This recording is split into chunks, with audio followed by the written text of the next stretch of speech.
Alright, let's go. What insanity looks like. Let's go. Attacking me, and I had to fight him off. And I had to do it because it was following me around my whole day. And look all the pain I've been through. But it's over because I ended it today. And you can believe that. But you guys need to understand me that I am not crazy. The story behind this bizarre episode is an act so unbelievably gruesome, it's what horror movies are made of. Be forewarned, you're about to view one of our most disturbing cases yet. WantedOC Downs 911, where's your emergency? Hi, I'm at the WantedOC Downs Fire Department. Yes, sir. I picked up a guy who seemed really confused. I let him out, and he started attacking other vehicles. And Is he still being combative, sir? well, I don't think he's very dangerous. His perception of the man couldn't be more wrong.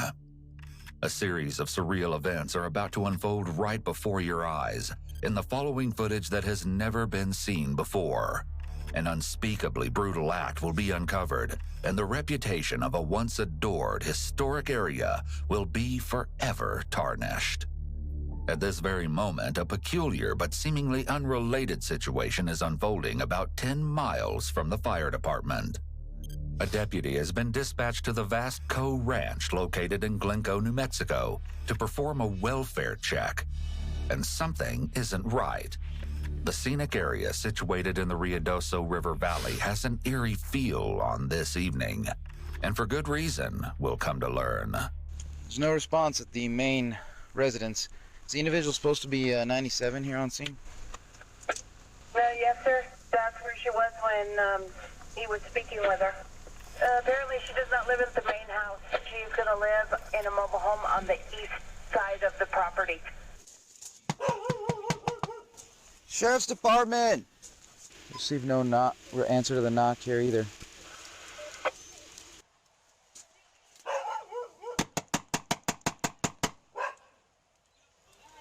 Sheriff's Department!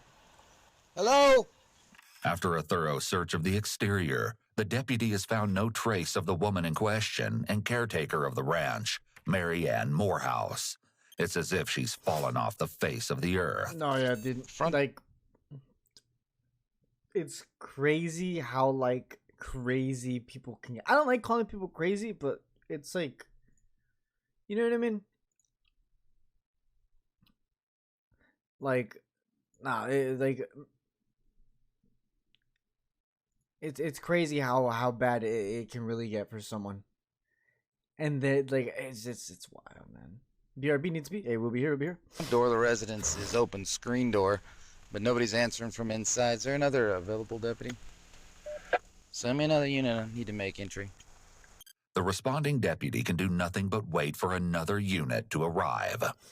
Meanwhile, on the other side of town, police locate the subject of the 911 call and cautiously approach him. Yeah, dude. What happened to you? I'm sorry to hear that. Really bad day. I just need something to drink, please. Drink? Yes, sir. Like water? Yes. Okay. I've been through a lot. I lost my dog.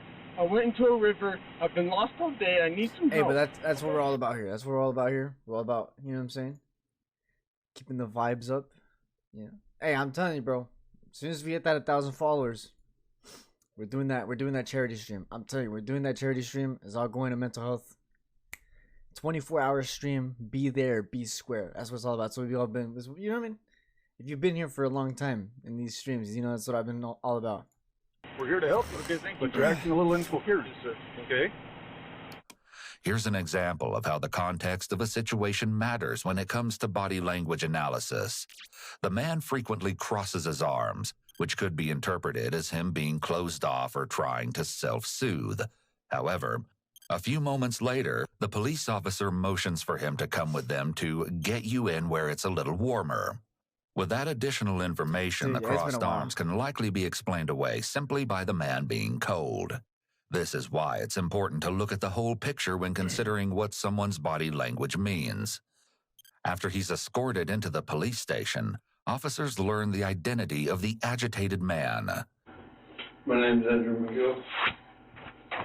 After a short while of observing Andrew's overwhelmingly strange behavior and apparently chalking it up to drug abuse or psychological issues, officers guide him to an ambulance outside the police station. It'd be hard for you to pick you up in there. See, there's one right here.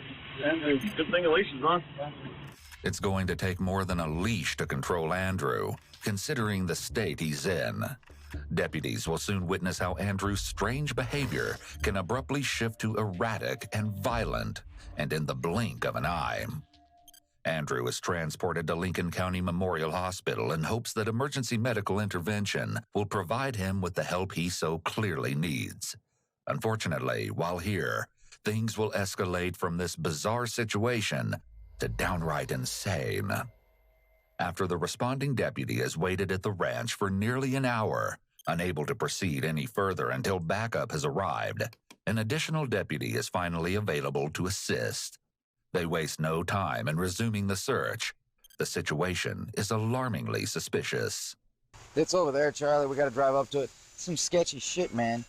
The door is open and the bedroom window's open and the TV's on and there ain't no sound in there and there's 3 cars. So there's somebody here and cut off. Shit's weird. Give me a bad vibe, man. Both deputies carefully approach the property and prepare themselves for entry, as they anticipate that they may happen upon something terrible. There are just too many warning signs to believe there could be a plausible explanation for the woman's absence. Sheriff's office! We're going to come in and check on you. Sheriff's office.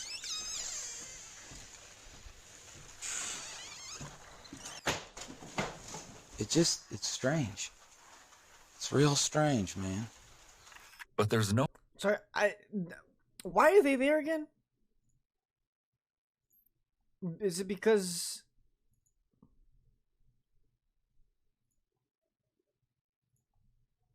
Where's the fucking transcript?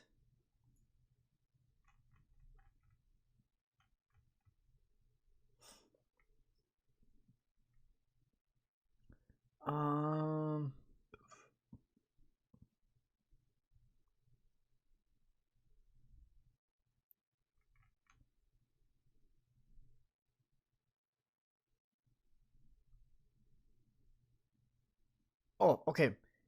A seemingly unrelated situation is unfolding about 10 miles from the fire department. Deputy has been dispatched to a vast cool ranch located in Glencoe, New Mexico to perform a welfare check, and something isn't right. What is a welfare check? I'm a little dumb. Police welfare check. Welfare check is also known as a wellness check. Is when police stop by a person's home to make sure they are okay. Requests are made by friends, family. Okay. No one to be found inside the premises. In fact, nothing even appears to be out of place, and there's no sign that... I've never heard it by... I've always heard it as wellness, not a welfare. So it's just a different Any type of struggle has occurred. Things just aren't adding up. What's happening here? Though they don't yet know it, the deputies are on the threshold of unearthing something worse than they can imagine. They continue to search outside. We secured the residence.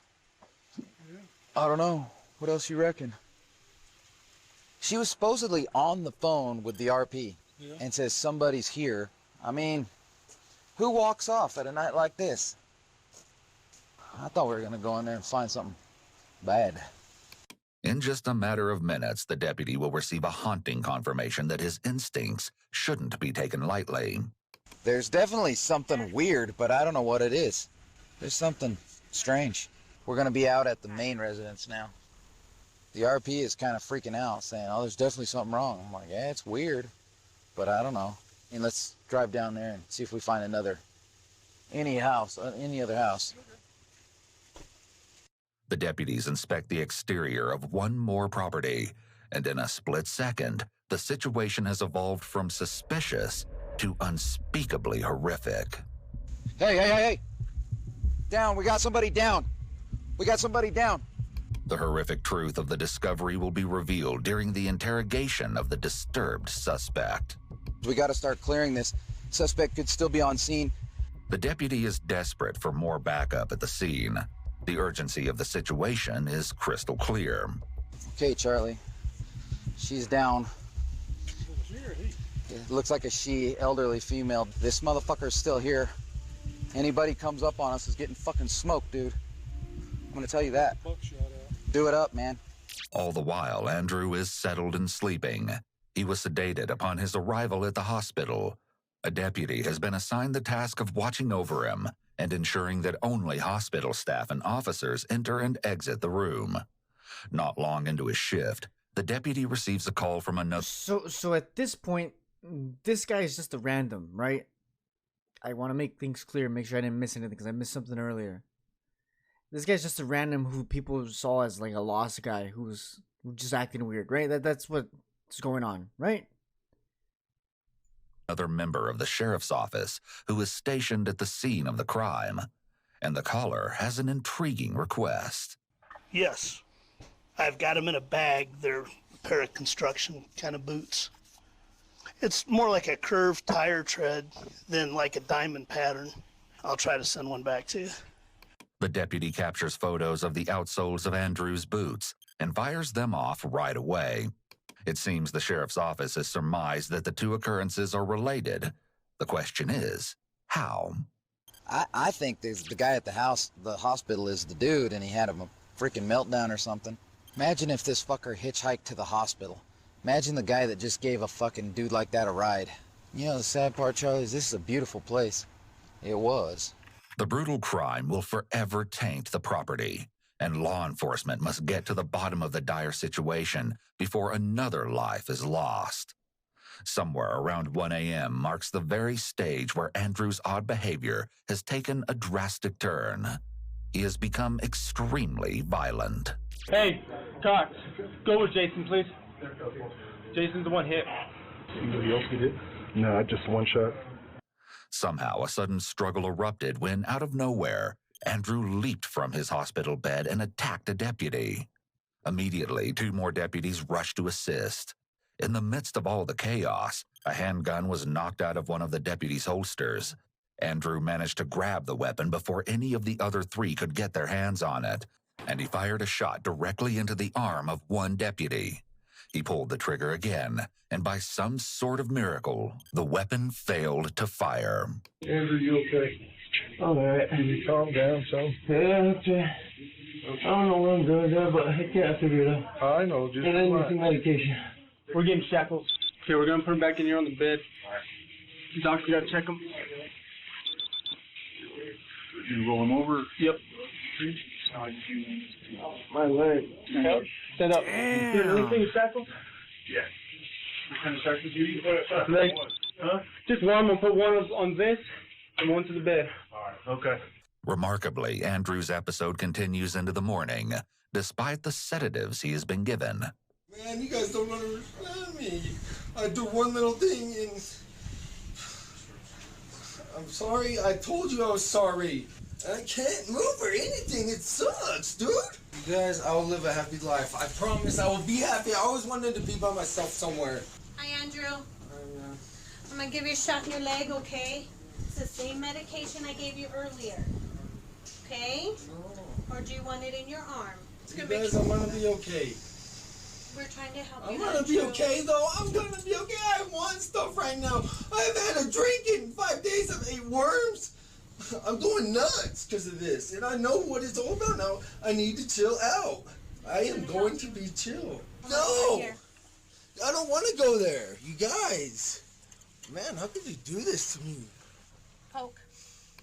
Andrew is speaking rapidly and with a sense of urgency. He may be experiencing pressured speech, which can be caused by a few different mental health disorders, including bipolar disorder. It's also possible he's feeling panic due to being constrained, and his rapid speech is an attempt to calm his anxiety. I thought about poke laws too. I don't know if that's what you're thinking about. I literally thought about poke, dude. Little poke. He seems to lack awareness about the seriousness of what landed him in this situation. This difficulty with insight could also be the result of a mental health disorder, or it could simply be him failing to take responsibility for his actions. Shortly after, Andrew is administered another sedative. He will soon be cleared for release and taken to his next destination. This is a prescription cleared for Burkina incarceration with medical, and this isn't a medication, but this is saying he's cleared to go to jail. We're gonna do a blood draw here in a second, boss. I understand, but do they have to be this tight? Oh, it hurts bad, dude. Been through a lot for everybody. You guys don't know. You guys don't know what I've been through these past few days. Andrew will soon explain exactly what happened over those past few days. Or at least his perception of what happened. You won't believe the bizarre story he has to tell. Mr. McGill. Let's go. Okay. Come on. Andrew is released from the hospital and transported to Lincoln County Detention Center. It's the following day, April 3rd, when the undersheriff and another member of the sheriff's office sit down with Andrew to get his rendition of the events that led to this very meeting. One of the most disturbing elements you'll see is that he seems to genuinely believe the psychotic delusions are real. I know it's not me, sir, and I don't know what to do. It's scaring me bad. Because everybody just seemed like they were going to hurt me or something like that, you know? And this is the very definition of a delusion. The person with them does believe it is real. Someone experiencing a delusion cannot distinguish between what is reality and what isn't. One common type of delusion is known as a persecutory delusion, where a person may believe that someone else is out to get them or is spying on them, which could lead to paranoid or violent behavior. These kinds of delusions may occur due to a psychological disorder such as schizophrenia, or they could be the result of substance abuse. The following footage from Andrew's interrogation is utterly chilling. The undersheriff starts the interrogation by inquiring about Andrew's personal life. Right away, the undersheriff begins to build rapport. So this is the first time that I've met you. Yeah. What's your full name? Andrew P. McGill. Where do you work? I don't work. I go to school right now. I'm a student at ENMUR, aviation technician. Tell me a little bit more about you. Okay. Are you married or? Yeah. Any kids? Yeah, 1 3-year-old daughter. Soon the undersheriff changes course and refocuses the conversation on recent events that have taken place. Namely, his alarming breakdown, the attack and shooting at the hospital, and an utterly horrific crime he will soon describe. So tell me what's been going on in your life recently. How do you end up in here talking to me? I have no idea. I've been having a weird week. I can't remember. It's like I can't remember anything. I gotta ask, do you use drugs? Yeah, I did. Yeah. What kind of drugs? What's the Any kind of drugs. Like, I used meth, heroin, cocaine, marijuana. How long have you been using drugs? For most of my life until I was like 15. So your drug of choice is? Meth. Meth? It's a possibility that use of drugs could explain Andrew's strange behavior. Methamphetamine has been associated with violent behavior. It can also trigger psychotic symptoms like hallucinations and delusions in as many as 40% of users. Of course, quite an array of other substances could also cause the type of behavior Andrew has been exhibiting. When's the last time that you saw your wife and your daughter? What do you remember about that? I remember they were scared of me, and I remember I was scared of them, and they were just leaving me behind. Methamphetamine use can also trigger the user to experience paranoia. That, in combination with hallucinations and delusions. The literal meaning of psychopath is that like you have like no emotions, or is that sociopath? Like you don't. Right. Could be one explanation as to why Andrew might have been afraid of his wife and daughter. Notice that Andrew is shifting around a lot, leaning forward, leaning back, moving his feet, as well as frequently looking away from the detectives. Normally, someone might see these behaviors as signs of anxiety or dishonesty, but since we know that he has a history of both drug use and hallucinations, this doesn't necessarily mean he's lying or is trying to hide something. I know, but I don't remember what I did, and it's like, why? I don't understand it at all, sir. With this admission, officers trained in interrogation methods should know to tread carefully and avoid any of the normal attempts to suggest reasons for why the crime was committed. He may be highly suggestible, and there is the chance of implanting false memories. The Reed technique advises against using these steps anytime there is a potential memory impairment. Something bad happened in your life in the last few weeks, or? This might sound ridiculous and crazy. It probably is ridiculous and crazy, but it's the truth. I don't like that term crazy. Oh, okay, sorry. It may sound strange, but it's how you feel. Just tell me whatever, that's fine. Yeah, well, I was just sitting at home one night with my brother, and my twin brother Philip was sitting at the house. We started talking, and then all this weird stuff started happening to me. So I felt like something was after me, like something was really gonna hurt me. I was not myself at all. And something's telling me that I need to go to WantedOC, and everybody's freaking out around me, and I don't know what the heck is going on right now. I just need to get out of town. This sounds like Andrew may be describing a persecutory delusion, as mentioned earlier. If Andrew is being truthful about his symptoms, he likely truly believed there was something or someone after him. This is certainly not an excuse for any of his actions, but it could help explain what his mindset was like at the time. As you can see, his body is turned away from the detectives, which could be a sign of deception or signal that he is disengaged in the conversation. However, his body language doesn't appear to match his behavior. He's being cooperative with detectives so far and answering the questions openly.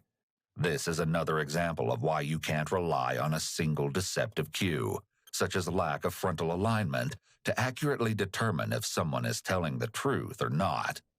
Most people display a mix of deceptive and truthful indicators. I think so detectives will be as of right now, what we know, I think it's that like the fuck is it called?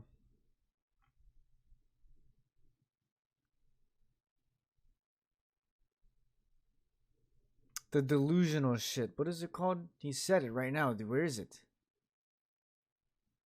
Persecutory delusion. Something like that. Taking note to see which type of behaviors they see most often. Andrew got into his truck and began driving, radio blaring, trying to get away from the mysterious evil he believed was following him. I could hear my dad talking to me saying, "It'll be okay, son. Just listen to what I'm going to tell you. You're going to be okay." But then he possessed my dad. Just as Andrew stated before, he wasn't himself. He explained that he started doing things that he didn't want to do. I'm a normal human being. It just happened to me the other night when I was asleep. And I just woke up out of nowhere. I started writing all this stuff down. The Bible is a lie. Suddenly, he pulled over and abandoned his running truck on the side of the highway. I'm not too sure. Still trying to get away from whatever he imagined was following him, he ran for the mountains nearby. Just around this time, as fate would have it, Andrew crossed paths with someone else. And then I went up to this old lady's house, and she's like, well why are you here? What? Marianne Morehouse, caretaker of the Coe Ranch, had been on the phone with a friend that evening. During the course of the conversation, she mentioned that someone was on the property and that she was going to investigate. According to her friend, the call then ended abruptly. When all of his calls to Marianne went unanswered, he became extremely concerned, so much so that he contacted local police and asked they head to the property and perform a welfare check on Marianne. She started asking me all these weird questions. I thought she was after me again, because I felt like she was getting possessed by something, a dark entity all the time, back and forth, back and forth. Like, and then I would talk to her, and then she'd snap out of it, and then she'd go back to being weird again. And I was like, man, what is going on right now? Maybe if I just end her life, this will be over with. Andrew continues his account of what he alleges happened that evening. Outlandish as it seems, we already know that at least part of it is true. So I went back and I punched her in the head. She got knocked out. This is a long story. That's fine. Got all day now. Andrew claims that his brother Philip was talking to him at this time, pleading with Andrew not to cut his head off. I felt like maybe he was the possession in my life and I needed to end him, but I couldn't find him anywhere, so I just had to end this lady life that was possessed. What Andrew states next is absolutely chilling.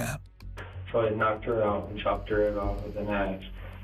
And I had to chop this lady's head off with an axe. I bum marked her bone like that, got an axe. What kind of medications do you take? I don't take anything. You You guys think I'm crazy, man. That was exactly what the deputies encountered at the ranch. Hey, hey, hey, hey! Down, we got somebody down. We got somebody down. Right there, axe, there's an axe. This. Send more than that, it's a homicide. Additional units. Let's back up. The scene was grislier than anyone could imagine. There's an axe laying next to her and she got it in the head. Get some SP out here. We're gonna need additional assistance. It's gonna be a homicide. A blood-coated axe had been set down close to where Marianne lay. Her head was almost entirely severed from her body. One particular laceration appeared to extend at least half of the depth of her head. Her body was completely covered in blood, and it was later determined that she was struck with the axe 4 times. Do you think that you were that your presence there scared her? No, not at all. When do you not think that? Because I was being polite and honest and well accepted. Except for the fact every now and then she'd look at me like all crazy, like, wait, what is this? You know? Just freaking me out. Okay. So you were being polite with her and wanting her to call? Because I just wanted some help. I was scared. But was she being polite with you? Yeah. Where did the axe come from? In the back of the truck that was parked right there. I think she got possessed by this guy, and that's when I started getting scared, so I had to do something. I punched her, knocked her out first before I did anything with that. The detective is doing a good job of coming across as non-judgmental and non-confrontational. It's because I think he was thinking that, like, his like, she was getting possessed and she had to get rid of. To him, she got possessed. So, like, he was like, oh, I gotta get rid of this, you know? So, that's what happened. That's why he killed her. Given the horrific nature of the crime. This likely is making it easier for Andrew to open up because he doesn't feel judged. If the detective was more aggressive in his approach, this could either prompt Andrew to have an outburst or it could cause him to shut down. In his version, it was the devil's doing, not Andrew's.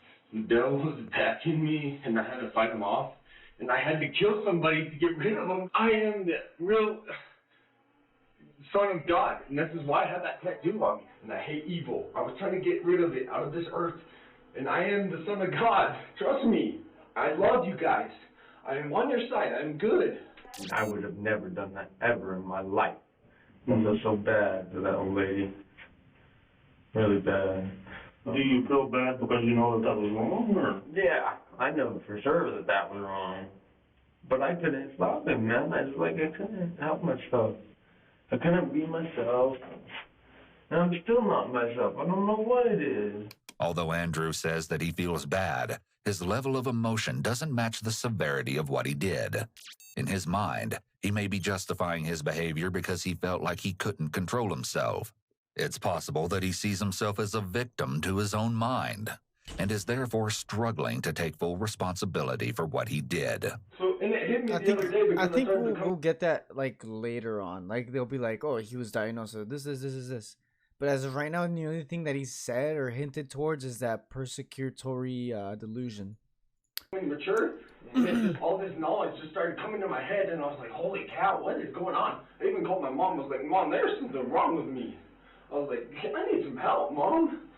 Were you using rings and that? No. I wasn't using any drugs, no.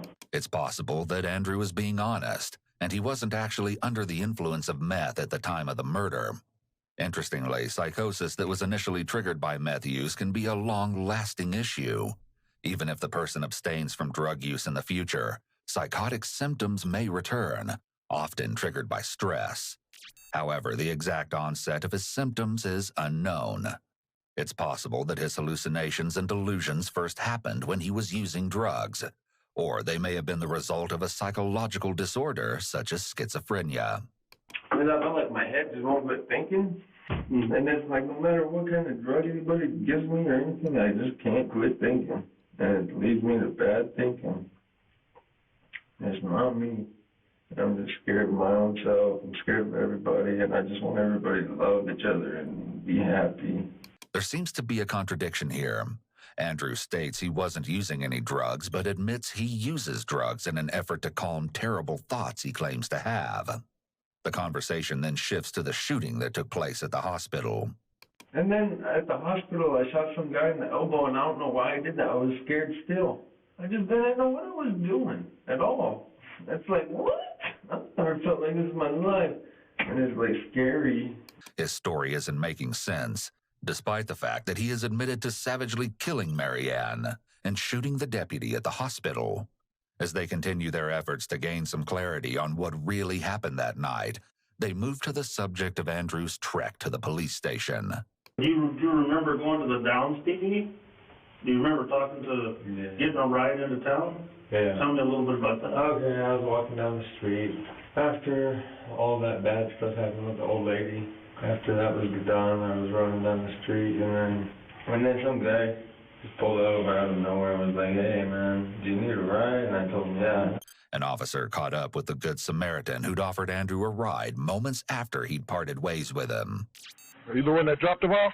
Yeah, I dropped him off here. Last time I saw him, in the parking lot down there. Okay. Where'd you find him at? About 10 miles down the road. He was walking across the road, in the middle of the road. Okay. I stopped, and he was very confused and talking very weird stuff. And I thought I'd give him a ride to the police station up here. I just asked him to get out of the car with me. He complied, but yeah, he's just acting really crazy. Okay. All right, well, we appreciate you dropping him off. Let's try to figure out what's going on with him. Next, the undersheriff inquires about something else Andrew said while at the police station the previous night. Do you remember talking to those officers? Because you told them that you had hurt somebody else, too. A man. I did? That's what you told them. You said that something about Arthur. Who's Arthur? Oh, I did say that. I'm sick of that guy following me around. His name is Arthur. He goes to my school. He's one of my students. He's had a grudge on me. Who's Arthur? I thought he was like the devil or something in my class. It might sound crazy, but this is what I believe in. Okay. This is the point where things take a turn for crazy. We'll get a better and quite disturbing glimpse into his twisted mind. At least, what he claims is going on in his head. And he was out to get me for some reason, trying to, and like he had spring break, just all coming together in my head weirdly, but that's who it was that was trying to follow me, I believe in that. He goes to school with you, though? Yes, sir. But you didn't hurt him? No, I didn't. I was wishing I did because I thought he was like the Antichrist or something. I was here to take him out to put the world at peace again. Weird. I know, right? And then I felt like he was trying to come out and get me somehow or another. Yeah. And I don't know if it's possible. It could be possible because I've been seeing some weird stuff lately. And I've been experiencing a lot of weird things. So did Arthur go to school with you at ENMU? Yes, sir. Oh, okay. Yes, sir. When's the last time you saw him? The last day of school before spring break. I don't even know what day it is. Do you guys know? Yeah, it's Monday, April 3rd. Andrew continues his theory that he's the Son of God and that he's here to save the world. I went through so much pain, suffering today for the whole world, and I forgive all your guys' sins. And the other day I realized that I was God, or Jesus, and I was forgiving the world's sins, and I was helping you guys out, but I didn't know how to do it because I'm not that smart. But I was trying, and with good intent in my heart, to change the world. And I think I might have accomplished that. And if you guys are understanding what I'm saying, it would help me out. But I'm going through a lot right now. His speech continues to be disorganized, but so are his emotions. Notice how rapidly and frequently he switches from calm or normal to scared and crying. All of these emotional shifts appear genuine, but it's not something that is typical. Instead, this might be another sign of his impairment. And I believe that this world is going to be in a peaceful state forever and ever if everybody will accept me for who I am. Yeah. Have you ever had these issues before, like earlier, like as a teenager or anything? Never in my life. Never. The story continues to baffle the officers. Then Andrew brings up a new subject, his daughter. I love her. I don't know know where she's at. When they go see her. She's safe. The officers assure Andrew that his little girl is safe, in the care of his wife. They want more information about what is frightening Andrew so deeply. Despite his claim that he has conquered over Arthur, the student from his college, he is still scared of everyone around him. You don't remember hurting anybody else? No. And, you know, the reason I'm asking is because, you know, you told these officers It's like obviously what he did wasn't like okay at all, right? Like he killed someone, but like it's scary, but it's also like fucking sad to see that like you can. In my opinion, I just feel like he has no control over himself. You know what I mean? It's like it's fucking sad to see that like.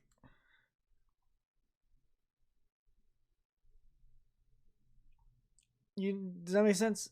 Like he did it, but he also like I don't know how to explain. I hope you guys know what I'm trying to say here. You know what I mean?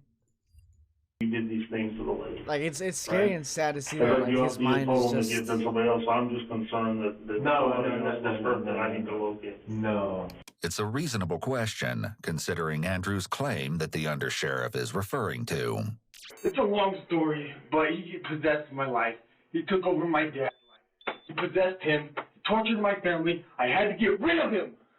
It seems that Andrew believed that Arthur possessed Marianne, so when he says he had to get rid of him, he's likely referring to killing Marianne.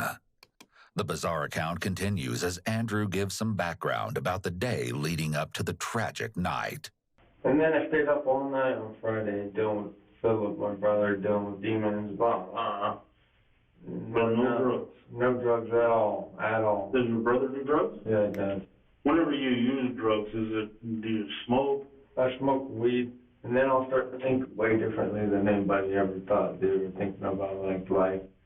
And I had this weird trip when I smoked some marijuana that this life was just a game and a joke, and that my dad was up there controlling it, and that I'm Jesus, and that we all, it was weird. Andrew insists that he hasn't used meth in a year and a half, and he didn't smoke marijuana that Friday night. Except Andrew then claims he had the weird trip that very Friday night, and that they may have possibly smoked a small amount of marijuana after all. He and his brother stayed up all night, and it seems that marked the very beginning of the night of terror.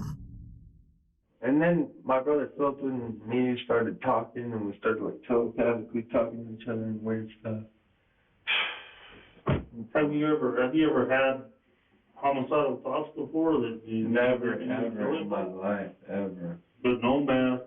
No. No heroin? No. No pills? No. And then the weed that you smoked with your brother? Yes, Yeah. So Andrew does confirm that he smoked marijuana. It's all such a mystery.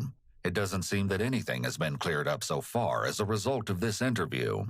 I guess for my confusion is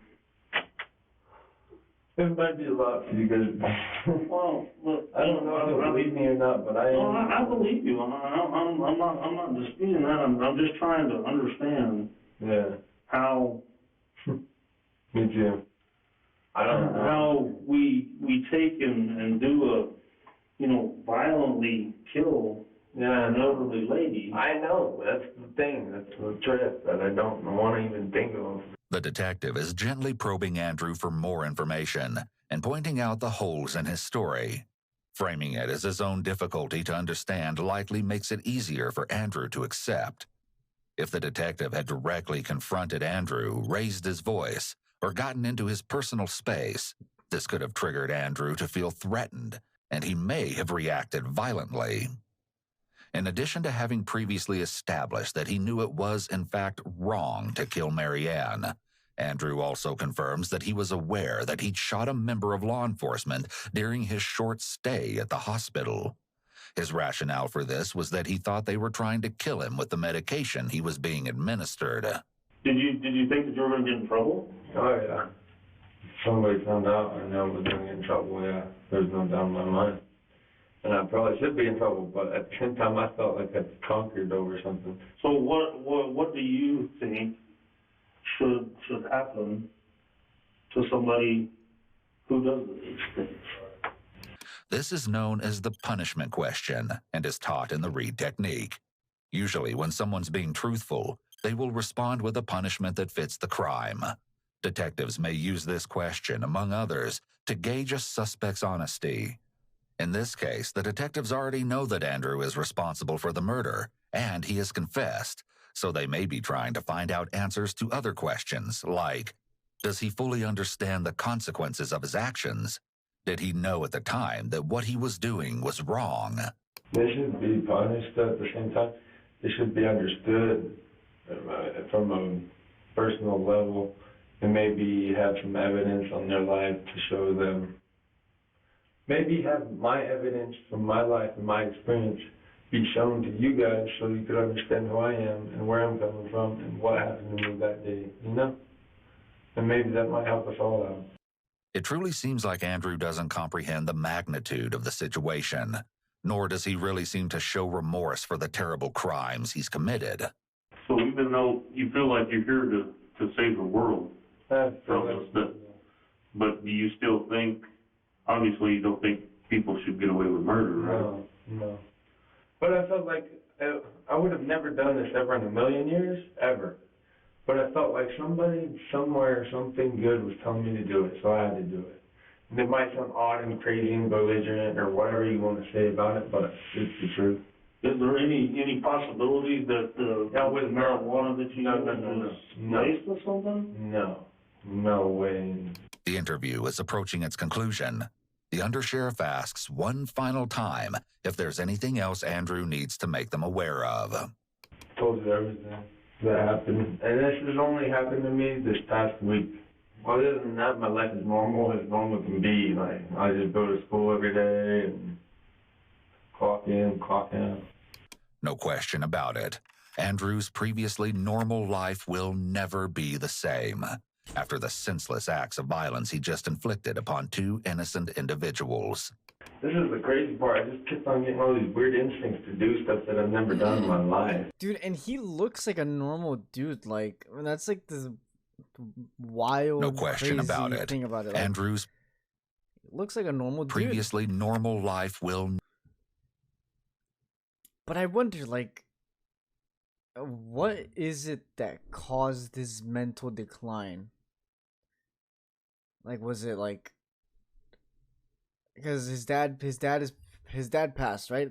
I heard them talk about that. There was that. I don't know if his brother is passed. That's the thing. That's my question. Is because usually when like people go insane or go crazy, it's usually because like a big tragic event like that. Weed's known to trigger schizo. Is it really? I did not know that. I guess, well, I mean, he did say he was on drugs, so maybe that could have been another one that could have caused it. Never be the same after the senseless acts of violence he just inflicted upon two innocent individuals. This is the crazy part. I just kept on getting all these weird instincts to do stuff that I've never done in my life that I would never even thought of doing.